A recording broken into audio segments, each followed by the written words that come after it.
On est là pour un événement malheureux, je dirais très malheureux.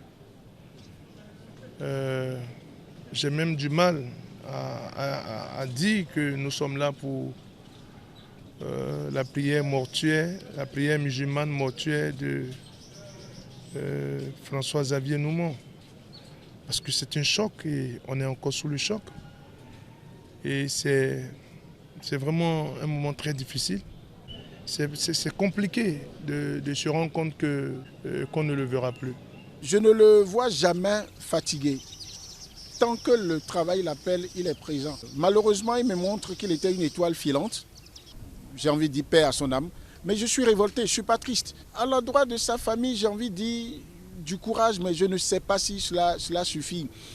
Une épouse qui a certainement beaucoup de projets avec son époux, un enfant qui, je crois, n'a pas encore 4-5 ans, on lui racontera l'histoire. Et François m'a souvent fait les confidences sur son attachement avec son enfant. Seul Dieu peut leur donner du courage. Et j'ai envie de dire, pour finir, franchement, il faut que, peut-être que ça, dans la douleur, ça peut vous faire rire, mais j'ai envie que Dieu finisse par sortir de son assourdissant silence pour se laisser questionner. Qu'on puisse lui demander pourquoi tant de laideur dans notre vie, que des gens comme ça aussi bien et très jeunes comme ça viennent et partent de cette façon. Franchement, paix éternelle à l'âme de François. Mais si c'est ça la vie, que Dieu fasse de nous ce qu'il veut, que sa volonté soit faite. Et moi, je trouve aujourd'hui, plus que jamais, la vanité de la vie humaine. C'est avec tristesse qu'on s'est déplacé de nos lieux habituels pour la mosquée centrale de Zongo aujourd'hui, où on raccompagne à sa dernière demeure un ami, un frère, un collègue. Le jour de son décès, jusqu'à 17h37, lui et moi écrivions, parce qu'aujourd'hui, mardi, nous avions un rendez-vous. Il devait donc me confirmer l'heure du rendez-vous hier lundi. J'étais à une réunion hier à 9h30 quand j'ai reçu le message de son décès. Cela m'a beaucoup attristé. Je n'y croyais pas, j'ai dû faire quelques appels pour en avoir la confirmation. C'était un homme humain sur tous les bords. Un monsieur à plusieurs dimensions, à plusieurs facettes, dans le sens positif. C'est une perte pour notre pays.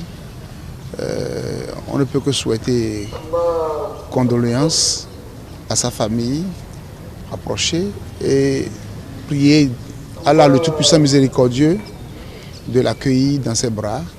Toutes les fois où j'ai eu l'occasion de travailler avec lui ou de le solliciter, ça a toujours été avec enthousiasme, son calme olympien et en même temps celui-là qui est prêt à vous servir et à vous aider. En tout cas, je n'ai jamais eu de refus venant de lui, même sur des situations les plus difficiles.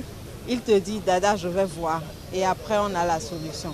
Apprendre la nouvelle de la mort de François, ça nous a tous dévastés. François, c'était un ami, c'était un confrère. Je me rappelle de ses invitations à participer à son émission du dimanche, à savoir le Duel.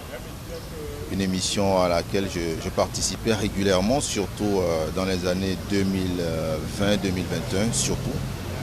Et c'est quelqu'un qui inspirait beaucoup par son professionnalisme, par sa solidarité, par son hospitalité.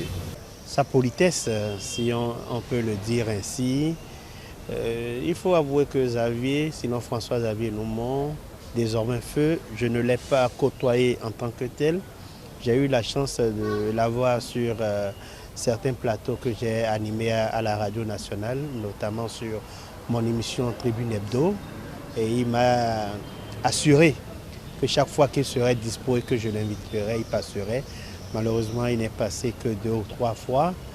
Le tout dernier souvenir que j'ai eu de lui, c'est ce soir où je revenais de Porto Novo.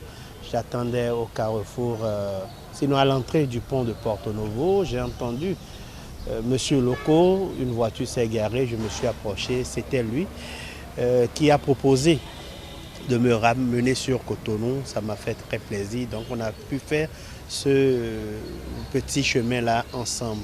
Il faut le dire aussi, ça compte dans la vie d'un homme.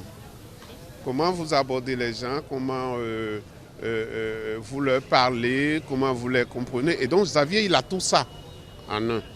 Xavier, on peut le dire, c'est une grande perte. C'est pas que, comme on dit à titre posthume, je pense que c'est pas ça. Xavier, c'est une grande perte.